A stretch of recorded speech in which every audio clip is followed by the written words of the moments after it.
how to choose letters? Yes. We will check later. So, what was our previous lesson in the past discussion? So, Miss Edwell, can you please tell us about what was our lesson in the past Our discussion? lesson last topic is all about innovative technologies for the future. Thank you. Okay, so before we start our lesson today, class, we will have an activity. It's called Your Rights and Responsibilities. So, these are the mechanics of the game. So, before we start, I have here a ball and you will pass it to your classmates or throw it to your classmates if you want. So, while I play the music and if the music is stopped, kapag yung bola tumigil sa inyo, you will stand and you will answer some of my basic questions. Just basic questions, okay? Is that clear, class? Yes, Right. Ready to let's start.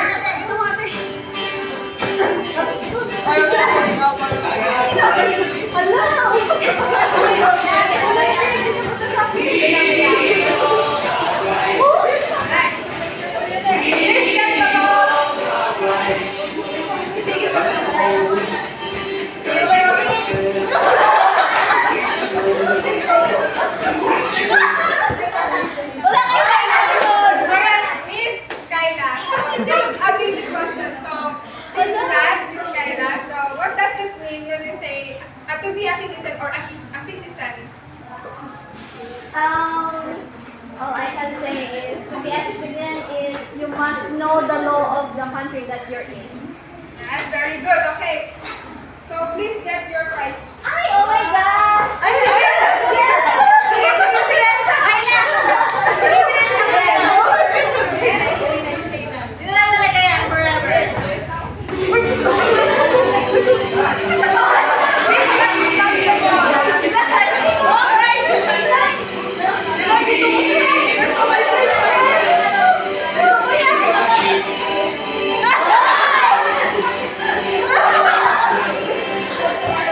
Kain na dito!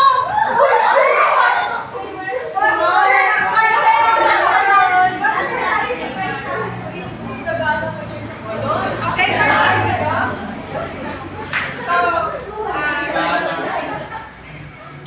so in your own understanding, what is human rights? Human rights are the obligations or the rights, what giving people what they deserve. Okay, very good. Thank you, Miss. What are your rights? Last one. Ay?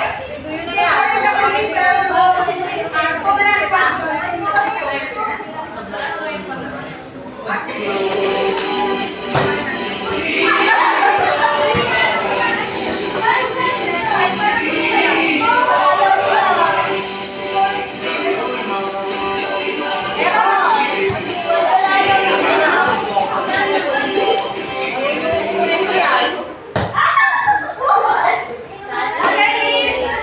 Sancho, please stand. Miss Sancho, please stand. Alright. Okay, please listen, class. Alright, so this is my question. So, what do you think is the importance of respecting the rights of others? Thank you for that wonderful question. The importance of respecting the Rights of others. rights of others is that can I speak in Tagalog? Yes, of course. By respecting the rights of others is mas nagiging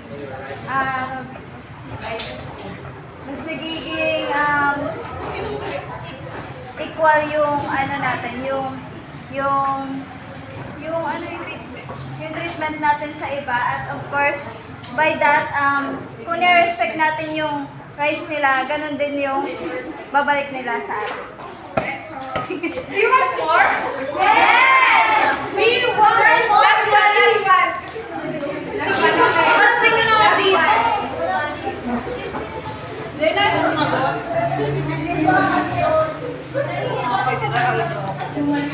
Dalawa na siya mag What is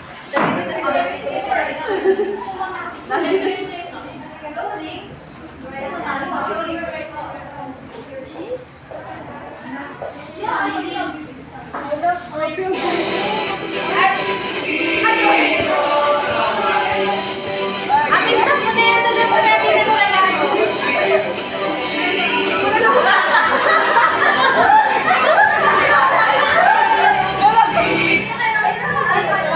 Sorry, Nata.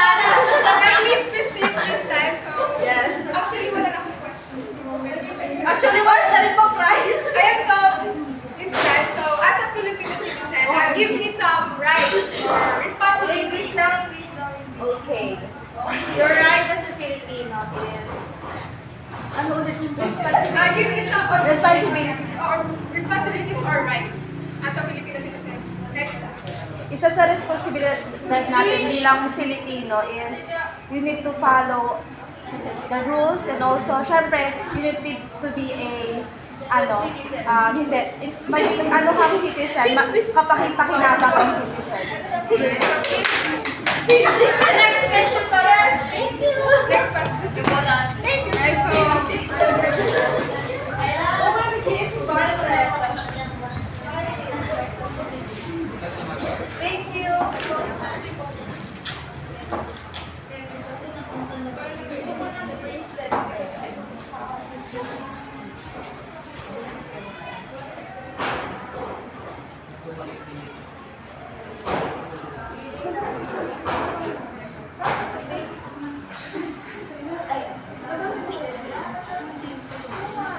Alright, so before we start, I have a question, class. So what do we mean by when you say Filipino citizen? Before we start. Anyone? Why do we mean when we say a Filipino citizen? Yes, Miss Mike. Yes, Mr. Mark Angelo. You uphold the dignity and the rights of every you are proud to do the cultures and the values of us being Filipinos. Unique. Thank you for your answer. So please get your another.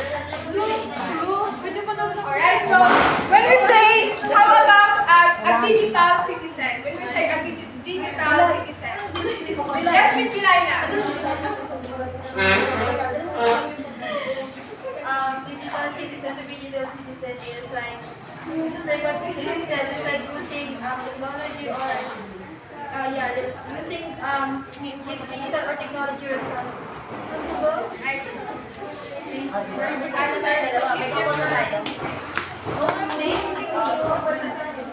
Alright, yeah. So our new lesson today is about digital citizenship versus global citizenship. That's why I asked you lately the meaning of a Filipino citizen and how about a digital citizen. So now we will discuss what are those connections between a Filipino citizen and being a good digital citizen. So what are the differences like that? So let's start. So these are the objectives of our lessons. The first one, recognize the 5 tenets of global digital and the 9 elements of digital citizenship. Second, compared and contrasted one's role as a citizen of a community and that of a digital world. And third, shared ways on how one can observe social, ethical, and legal responsibilities in the use of technology tools, and resources. So, who wants to read? Yes, Miss Micah. Digital citizenship versus global citizenship. Since we are considered citizens of the community we live in, then as users of the internet, we can also call ourselves a citizens of the digital world where we live, learn, and work in an interconnected manner. Digital citizenship is an idea that all persons using the internet have civic rights and responsibilities. It centers around safe, savvy, and ethical use of technology. Okay, thank you, Miss Micah. So, I believe that we are all users of the internet. So, we are considered digital citizens. So, always remember, class, that we have a rights and responsibilities as the users of technology. So, are you familiar in this picture, class? Are you familiar in this picture? No. So, this picture includes the citizenship in the digital age. So, there are 9 characteristics of a good citizen, and there are also 9 characteristics of a good digital citizen. So, let's discuss those characteristics of a good citizen first. So, the first one, advocates for equal human rights for all. So, as a good citizen, we have human rights, and every individual of us, regardless of our gender, race, religion, or characteristics that we have, we should be treated equally or have opportunities, or we should be respected under the law and in society. Is that clear, class? Yes, ma'am. Alright, so the second one, treat others courteously and never rudely. So, as a good citizen, we should treat others courteously, meaning by our actions, by our words, we should be treat others courteously and never be bully. So, who among you are trying to bully the others? So, very good. Yes, not you. So, as a good citizen, we should be treat and love everyone, the others. Is that clear, class? Yes, ma'am. Right. So the third one, does not steal or damage others' property or person. So as a good citizen, it is important that we have permission first before we touch the others' things or stuff. Right? Yes, Yes, permission first. So it is important that we does not stealing or damaging the other's property, because those are their privacy, right? Of course. Right. So the third one, communicates clearly, respectfully, and with empathy. So I have a question. Are you agree that we should respect everyone, either that those people are younger than us, their age is younger than us? Yes. Yes, we should respect everyone. So, as a good citizen, we should communicate clearly. So, we should having a conversation honestly but kindly. So, by being respectful and with empathy. So, that's one of the characteristics of a good citizen. So, the fifth one, actively pursues an education and develops habits for lifelong learning. So, as a student class, you as a student, it is important that we seek or we expose to educational activities, community activities, so that we can gain knowledge, and so that we can share it to our community, and we can contribute knowledge to our society. So the sixth one is spends and manages money responsibly. So do you spend your money wisely? Yeah. Sometimes. Yes. So as a good citizen, it says that it is important that we spend our money wisely, especially in prioritizing our wants and needs. So the most important is our needs. So we should be responsible in spending our money. Especially we are students, so we can it helps us in the future someday if we manage our money. Yes. So the seventh one is upholds basic human rights of privacy and freedom of speech. So as a good citizen or Filipino citizen, it is important that we know some basic human rights that we have as a human. So the rights of privacy or freedom of speech. So for example, in freedom of speech, so we know that we can defend our dignity because we have rights of freedom of speech. So the eighth one is as a good citizen, protect self and others from harm. So they said that love your neighbors as you love yourself. So why no?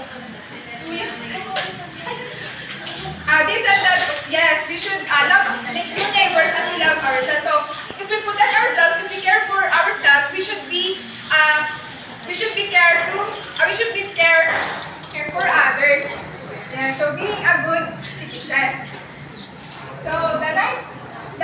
one in being a good citizen is proactively promotes their own physical and mental health. So we should be care for our own selves. So in our physical health or mental health, it is important that we know what we eat, what are the habits that we do in our own selves. So it promotes, we should love our own selves, especially physically or mentally.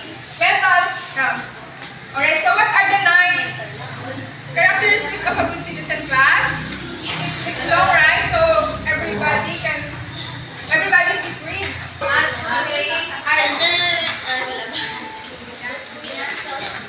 Alright, number 1. Advocates for equal human rights for all. Treats others courteously and never bullies.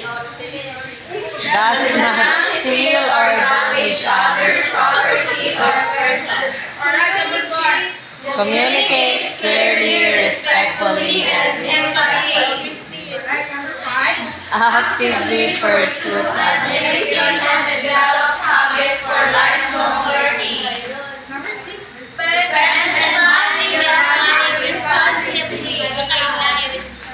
Upholds basic human rights and privacy, freedom of speech. Protects self and others from harm. And the last one. Proactively promotes their own physical and mental health. So these are the characteristics of a good citizen. So I hope that you can apply it on your own self. So aside from there are characteristics of a good citizen, there are also characteristics of being a digital citizen. So let's discuss those characteristics. So a good digital citizen. So it's almost the same class, but being a good lately it's almost the same very content. So number 1, advocates for equal digital and rights and access for all. So they're almost the same, but being a good digital citizen na. So advocates for equal digital rights and access for all. So being a good digital citizen. So before I continue my discussion, so who among you are every one of us, right, a good digital citizen, right? Why if so? I think so. So let's discuss those characteristics of a good digital citizen. So number 1 is, it is important that being a good digital citizen, we can access information or technology tools like that. So equal assessment. But sometimes, di ba, for example, in the internet, sometimes we don't have internet. So as a good digital citizen or a friend, if you have internet, you can share to your friend or classmates, or you can share a hotspot like that. So everyone should access equal information from the internet or the technology tools like that. So is that clear, class? Yes. The second one, treats others with respect in online spaces and never cyber bullies. So, especially in social media, it is important that we treat others with respect. So, di ba meron tayo na ba sa Facebook is yung dapat hiwalay yung Facebook ng matanda sa mga bata.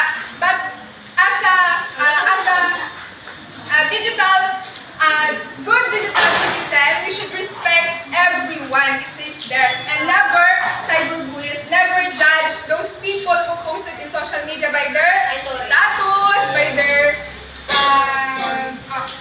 so we should be respect, we should be treat everyone, especially in social media.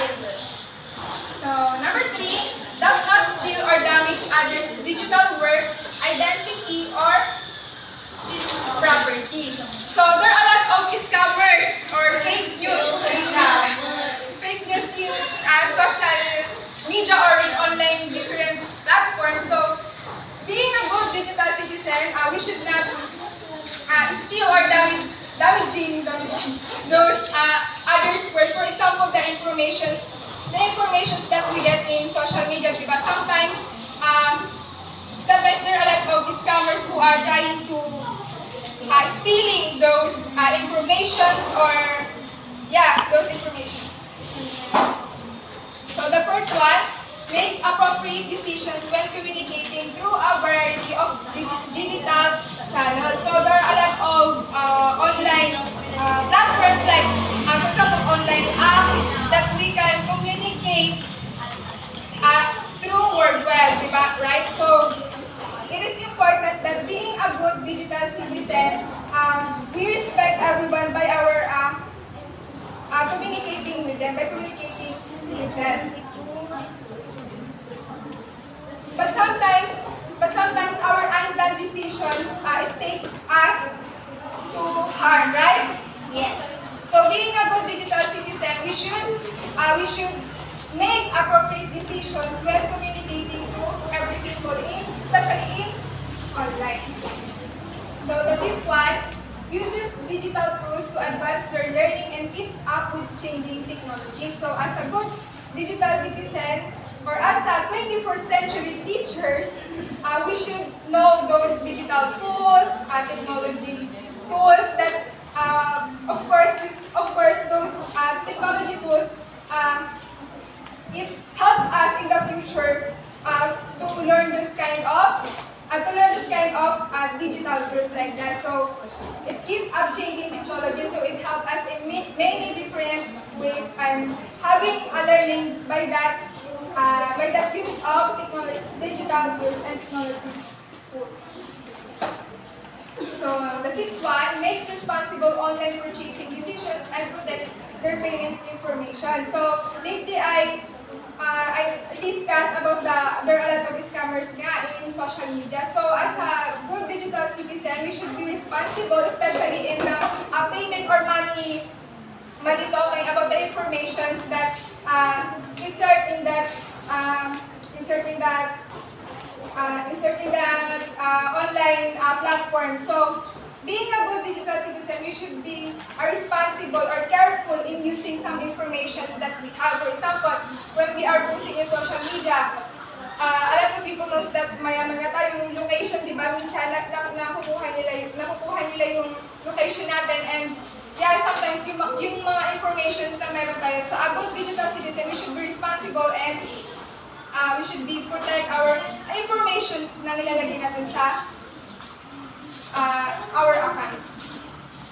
So the seventh one, upholds basic human rights in all digital forums. So ganun din kanina, as a good digital citizen, we should know some basic rights, especially nga in digital forums na. So is that clear, class? Yes, ma'am. Alright.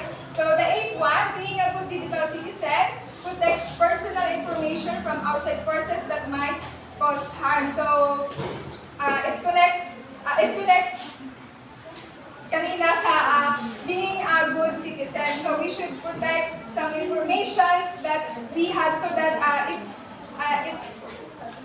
it not might cause harm in us. So the last one, in being a good digital citizen, is proactively limits health risks of technology from physical to psychological. So as a good digital citizen, it is important that we take care of our health, especially in physical, mental, or emotional. So we should have limits in our using technology. So we can take care of our physical, mental, and emotional health.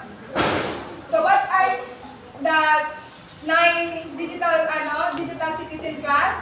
They are too long.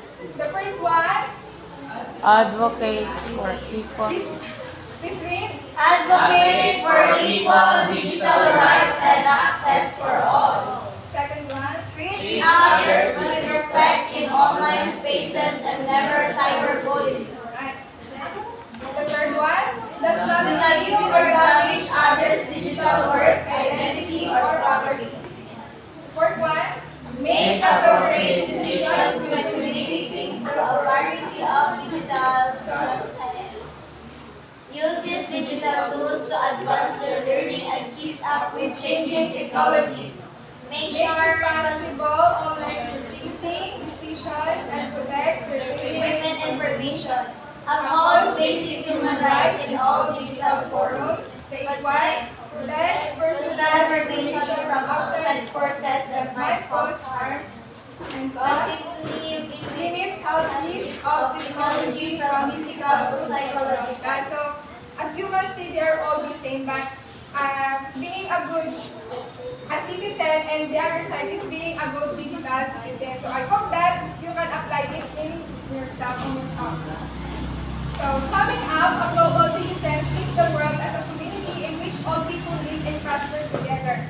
He or she understands what his or her actions contribute to the values of the entire planet, and he or she is concerned on how he participates in and contributes to the entire world. So, a digital citizen, on the other hand, adheres to guidelines that govern the ethical and responsible use of technology and acts responsibly in all relationships and interacts in the digital world. So, a global citizen class is we see the world as a community. So, what are the ways, actions, or contributions that we can contribute to that community? So, that's being a global citizen. While a digital citizen class is being responsible in using the technology. So, do you understand the other differences? Yes. Alright. So when we mix digital citizen and global citizen, it's a perfect recipe for the global digital citizen. So a global digital citizen is a responsible, ethical citizen leveraging technology to foster community on a global scale through connections and compassion. The global digital citizen understands that we can govern technology for the benefit of both ourselves and others. So, it is a citizen that views the world as an interconnected community. Additionally, the digital citizen realizes that we simultaneously share technological and human experiences regardless of culture, status, or political, religious beliefs. Here, global digital citizen. So, from the word global, we are more knowledgeable in in using technology. So, we are responsible in using technology. So, about the human experiences, about their culture, status, political, or religious beliefs. So, it's more broader, being a global digital citizen. So, do you have any more question, class? No more further questions. Alright, so Ms. Trina will continue the discussion. So, please listen, class. Good afternoon, everyone. Good afternoon, Ma'am Trina. So we are done discussing the difference of a good citizen and a good digital citizen. So now what we are going to discuss is the 5 tenets of global digital citizenship. So we have here a photo. Who is familiar with this one? None? If none, then we will familiarize with this one.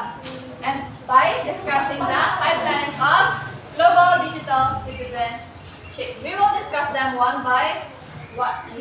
So first, what is global digital citizen? Well, this citizen is conscientious, respectful, and compassionate. An individual who strives to establish a sense of global community in all their online and offline relationships, duties, and endeavors. So, are you a global digital citizen?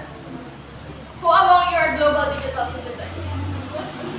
Well, we can answer that after discussing the 5 unique tenets of global digital citizenship. The first one is, before that, these are the 5 tenets. First, the personal responsibility. Second, global citizenship. Third, altruistic service. Fourth, environmental stewardship. And fifth, digital citizenship. So, the first one is the personal responsibility. So, who wants to read the first one? Beverly. Personal responsibility includes demonstrating how we manage ourselves in matters such as personal finance, ethical and moral boundaries, personal health and wellness, and relationships of every kind, both offline or online. For the students, this kind of responsibility means taking ownership of his or her learning. Developing a sense of accountability for lifelong learning is our students' prepares them for the workplace. These are places where they must often think and act independently and take initiatives on their own. Encouraging this in the classroom as early as possible can help students develop high level of critical thinking and problem-solving ability to assist them in every aspect of their life. Yes, thank you. So this is about shifting the responsibility for learning to the student and developing a sense of accountability for lifelong learning. It includes demonstrating how one governs oneself in matters of finance, ethical, and moral boundaries, personal health and fitness, and all relationships. So when we say personal responsibility, it talks about your own, on how you learn by yourself. You are accountable of your own learning. And it is important to introduce this at school in the students to prepare them for their soon-to-be workplace.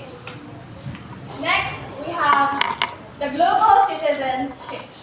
Who wants to read the global citizenship? Miss Diana. The global digital citizen understand that technology has resolved boundaries between all the world's people.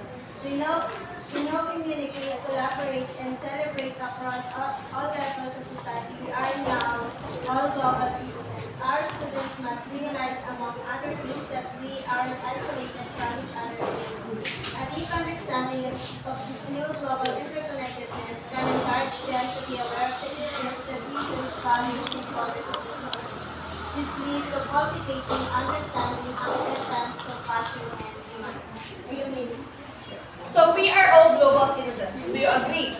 Yeah. Yes. Global citizenship involves recognizing and respecting how 21st century technology and digital media have eliminated boundaries between citizens of the world by enabling communication, collaboration, dialogue, and debate across all levels of society. So nowadays, we can communicate all throughout the world because there is no boundary anymore. We can communicate with others no matter how far they are. Through, we can use social media apps like Facebook, right? Messenger, Skype, like that. We have no boundaries through or because of technology. And because of that, we can understand other cultures and we can promote understanding and acceptance on each other. Next is altruistic service. Who wants to read the altruistic service? Rosalyn. Altruism is defined as having a selfless concern for the well-being of others. The global digital citizens acknowledge that they share the world with many different people. These ideals apply to the people we know, but also to those we don't know. These include embracing the opportunity to exercise charity and goodwill for the benefit of others. The practice of altruistic service provides opportunities for our students to create meaningful connections to the real world. If it gives them the chance to reach out to others and do things that can make a person's experiences better or easier in everyday life. This produces a sense of community and well-being. Yes, thank you. So this aspect focuses on a healthy concern for the well-being of the people with whom we share our full world. It includes embracing the opportunity to exercise charity and goodwill for the benefit of others. This creates relevant and meaningful connections to the real world for our students. So when we say altruistic service, it mainly talks about, in Tagalog na, pakikipag-kapwa-tao. Diba? It is our acknowledgement that we are not the only one living in this world. It is about how we do good things, good deeds, like that can benefit the others. For you to have a meaning in this world. So, next is the environmental stewardship. So, who wants to read? Miss Carla. This practice is all about common sense, values, and appreciation. for the beauty and majesty that surrounds us every day. This is a site of global digital citizenship encourages exploring how we can practice the conscientious of use of Earth's resources. Environmental stewardship encourages every student to take a positive stand on personal, local, regional, national, and international actions regarding to the preservation of what is essential our environmental situation. This facade of global digital citizenship reinforces the idea that we have one world that we all live on. It's vital that we respect it and take steps to ensure its beauty and validity for all future generations. So this is a demonstration of common sense values and an appreciation for the beauty and majesty that surround us every day. It encourages us to explore how to make use of Earth's resources, taking responsibility and action on personal, local, regional, national, and international levels. So when we say environmental stewardship, it mainly talks about how we take care of our environment, how we take responsibility of our environment, not just for us, but also for the younger generation. Next is last, digital citizenship. So who wants to read? Miss Shailene. Digital citizenship covers appropriate and exemplary behavior in our online environment. It's about working towards making our transparent digital world safe for ourselves and others. Just like personal responsibility, this involves moving accountability for appropriate behavior to our students. We teach them how to govern their behavior up in just immoral and moral ways and lead by good example in all online associations. In doing so, they foster independence within themselves and hopefully light the way for others to do the same. Thank you. So this means engaging in appropriate and exemplary behavior in an online environment. The essence of digital citizenship is about a shifting of accountability for appropriate behavior to our students, which fosters independence and personal responsibility. So when we say digital citizenship, it talks about how we appropriately behave in an online environment, how we should be a good example in our online association. So, again, what are the 5 tenets of digital citizenship? We have the first one, personal responsibility. The second one, global citizenship. Third one, altruistic service. The fourth one, environmental stewardship. And the fifth one is digital citizenship. So those are the 5 tenets of global digital citizenship. So I have here a question. Why do we need to be responsible global digital citizens? Anyone? Why do we need to be responsible global digital citizens? Mark, can you answer? We need to be responsible global digital citizens because this is how we live properly in the modern world. To be able to connect with each other, practically with empathy and just living productively. Yes, thank you. So we have here an idea from Watanabe Crockett on 2017. Personally, we face the daily possibility of online fraud, identity theft, and online bullying.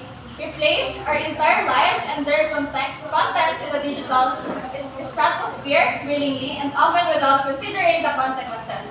Sometimes we do that. We post things that we are aware that can be stolen, or they can use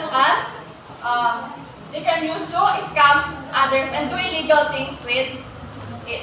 The dangers of this are real. What is needed is people who will advocate and demonstrate the kind of self-governance that will keep us safe from harm, both online and offline. Globally, even as technologically intertwined as we are, there is also a level of disconnection in our life. We are more connected than ever, and yet often less tuned into others than whole concept that what the Nabi Prophet wants to say is that there are so many dangers when it comes to online association. So we should always govern ourselves, we must always protect ourselves, and we shouldn't provide information online. Because, like what I said earlier, this can be used on illegal uses. They can use it for scam or whatsoever. So, we are not discussing the difference of a good digital citizen and a good citizen. Also, the 5 tenets of digital global citizenship. Now we will proceed to the elements of digital citizenship. So, under digital citizenship, there are 9 elements: digital access, digital commerce, digital communication, digital literacy, digital etiquette, digital law, digital rights and responsibilities, digital health and wellness, and last is digital security. The first one is digital access. Who wants to read? It's Diana. Digital access. Equal digital right and electronic access is the starting point of digital citizenship.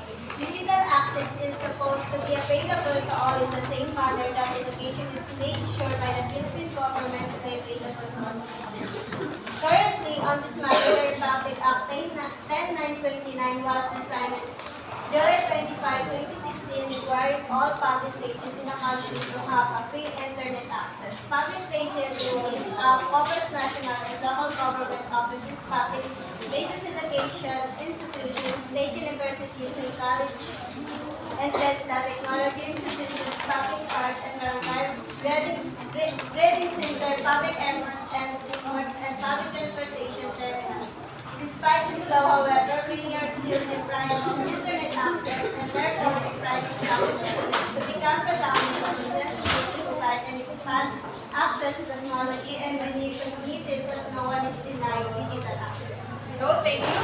So, education is for all. Education is available for all. And digital access should mean that digital rights and electronic access should also be available for all.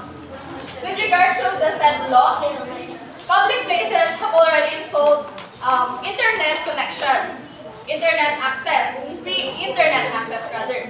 So, in your own barangay, in the barangay hall like that, is there a free internet access? Yes, but no yes.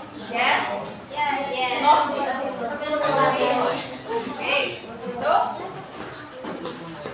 that's the digital access. The availability of digital rights and electronic access to everyone. Next is digital commerce. Who wants to read? Miss Risha.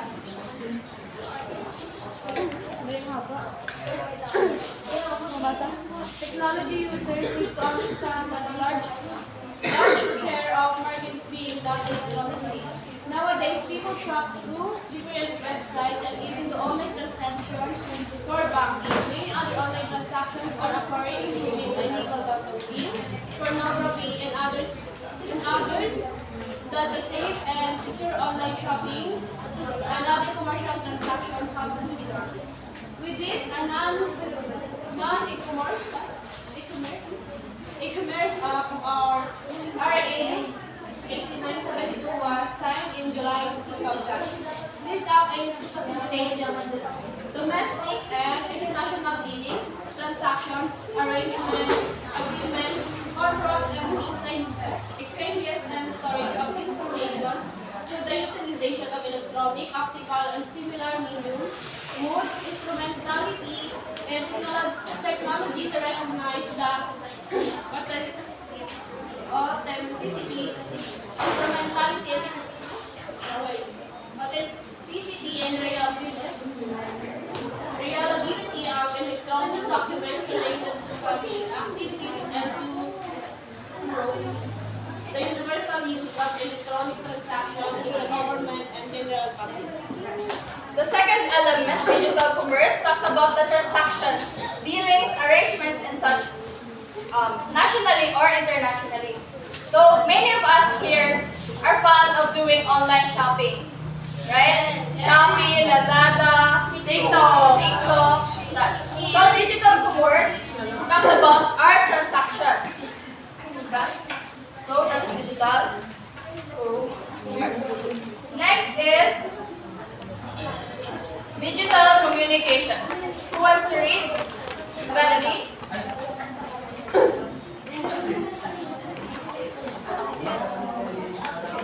It is another element of digital citizenship that we seem to be embracing more toward the day. Digital communication is that electronic exchange of communication, which includes emailing, texting, instant messaging,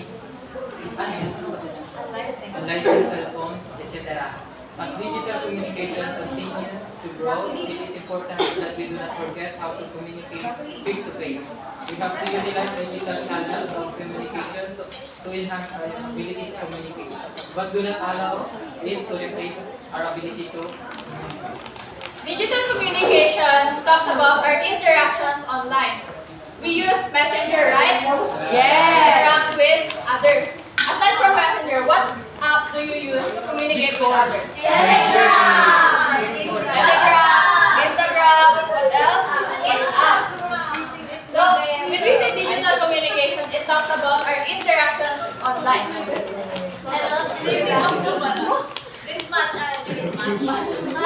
Dating app. No, I don't have. Next is digital literacy. So who wants to read the digital literacy? Miss. Digital literacy, it's our responsibility to develop and continually enhance our technological knowledge.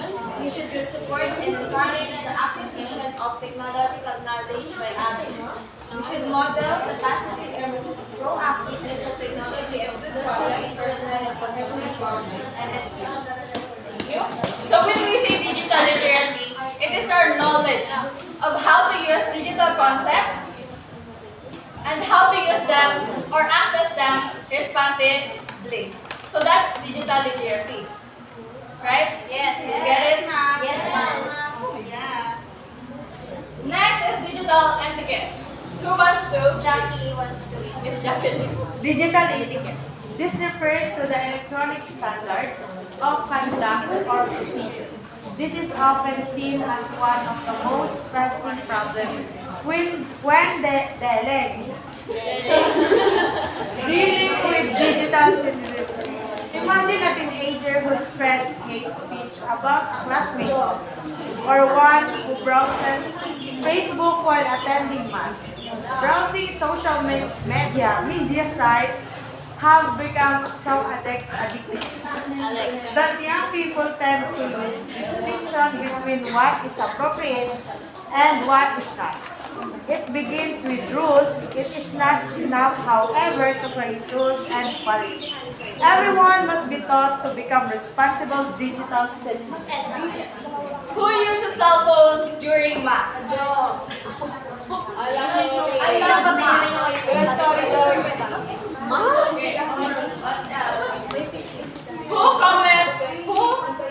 Hate comments on Facebook profiles. Who bash? Bash or was bash? Are you bashing? Do you write hate comments on Facebook? Who writes comments on Facebook? Hate comments. Really? Be honest, guys.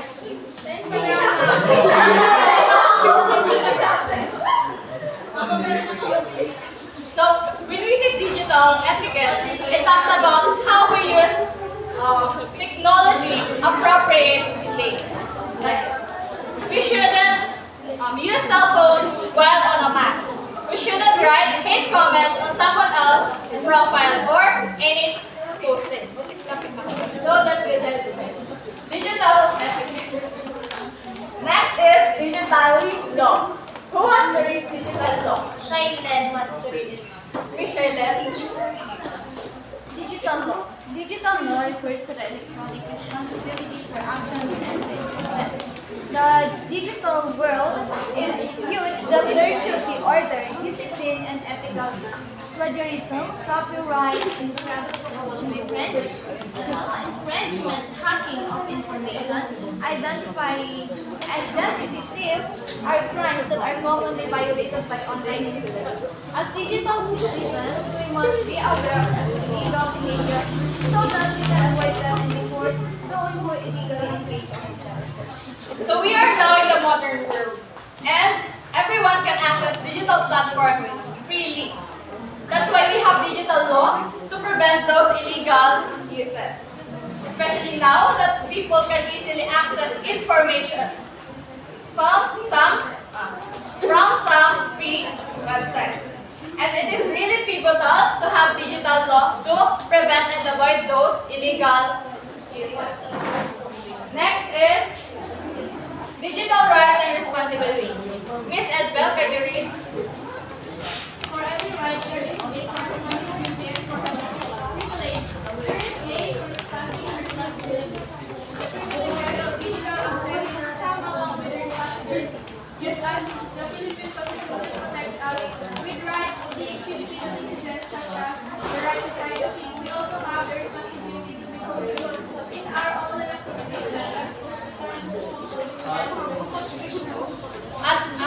What's been discussed earlier, we also have rights and responsibilities as a digital citizen to protect and respect one another and also to promote responsibleness to each and every one of us. Next, second to the last is the digital health and wellness. Miss Jasmine, can you read? Our physical and psychological well-being in a digital technology world should be a priority. Many illnesses have become associated with technology use such as smartphones, travel syndrome, eye strain, and childhood obesity is an effect of children's prolonged sitting in front of the computer screen. Technology has also posed an inherent danger, addiction, and threat from online predators. Thus, children and adults alike must learn how to protect themselves as digital citizens through education and training. So thank you. Do you agree that we can get illnesses just by using technology? Yes. So many of us are addicted to gadgets, especially the younger ones. And too much exposure to gadgets or in technology can give us illnesses. So we should limit ourselves in exposure to gadgets and technology for us to avoid dangers within them. Yes, ma'am. Last is the digital security. So who wants to read? Yes, Ms. Beverly. How to keep oneself secure in any community. If we keep our phones safe with gates and locks, we also need to protect the information that we provide online with privacy setting and strong passwords. We also need to have virus protection and backups into our data. As responsible digital citizens, we must know how to keep our data, our money, and our identity from all others in the digital world. Digital citizenship is very similar to our citizenship in our there are social, physical, and legal issues involved in our day-to-day dealings with people and the surroundings. It is just about recognizing and dealing with online hazards. It is about building safe places and communities, understanding how to manage personal information, and about being savvy using our online presence to grow and shape our world in a safe, creative way, inspiring others to do safe. So as a global digital citizen, we need to be conscientious and compassionate. So we should strive to establish a sense of global immunity in all our online and offline relationships, duties and So there are many issues regarding online security. But sometimes in Gcash, some people are losing their money with doing nothing, but they're losing their money. Also in Facebook, access their Facebook accounts because it is being hacked. So, let us all be cautious of what information we share online. And also, we should create a strong password and back up our data in case of some unexpected situations might happen. Let's all be aware of the dangers online so that we can avoid them. Right now, we are done discussing the 9 elements of digital citizenship. So again, what are those 9? The first one, digital access, yes. Digital commerce. Number 3, digital communication. 4, digital literacy. 5, digital etiquette. 6 is the digital law, yes. The 7th is digital rights and responsibilities. The 8th, digital health and the last one is the digital security. Okay, very good. Now, we will have an activity. Just orally. So, number 1. Whoever answers the question will have the prize. Okay? Yes. Number 1 now. So, number 1. It sees the world as a community in which all people live and prosper together. Global citizenship. Or? Digital citizenship. No. Yung una. Responsibility. Good citizen. No. Digital law. Digital literacy. Digital security. A. Global citizen. B. Global digital citizen. Global digital citizen. Number 2.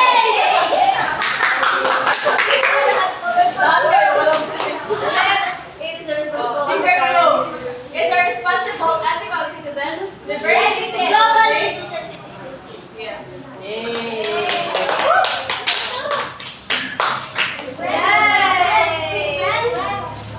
For explanation, what is the difference of a good citizen and a good digital citizen?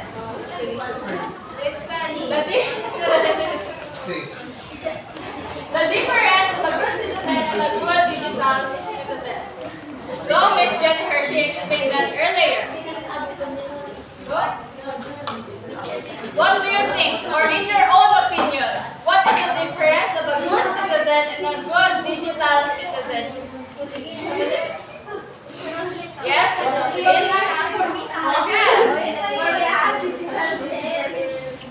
Something to do with the overall your responsibility as a citizen in a one place like that. Wherein good digital citizen, it has something to do with the online platforms on how you use your mind, on how to use it responsibly and effectively. Yes, thank you. For the enumeration, first, give the 5 tenets of global digital citizenship. Tenants. Those 5.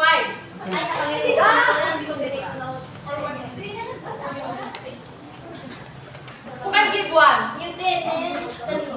Yes. Example, I will give one. The personal responsibility. Why did you say? Okay. So what are the 4 tenets of global citizenship? Digital citizenship. Yes, 1. Another. Digital passport. Global citizenship. Global citizenship. Another 2. Digital responsibility. Environmental stewardship. Yes, environmental stewardship. And the last one, it starts with A. Access. Yes, altruistic service. The Google is so good. Last is the give the 9 elements of global citizenship. Digital law. Oh. Digital security. Digital Who can give one? Who can give the 9? Digital etiquette. Dalawang digital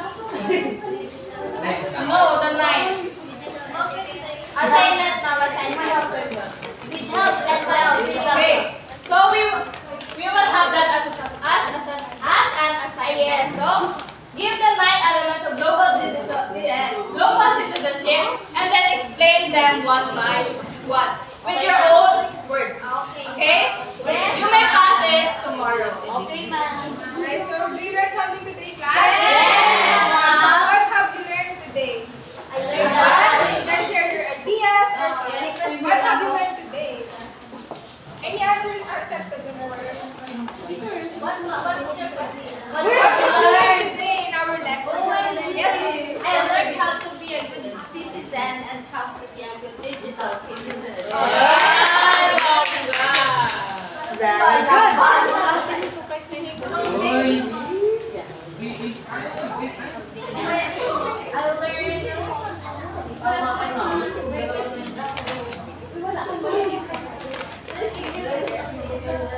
So I guess class, you have learned something today. So see you tomorrow and have a good day. Thank you everyone.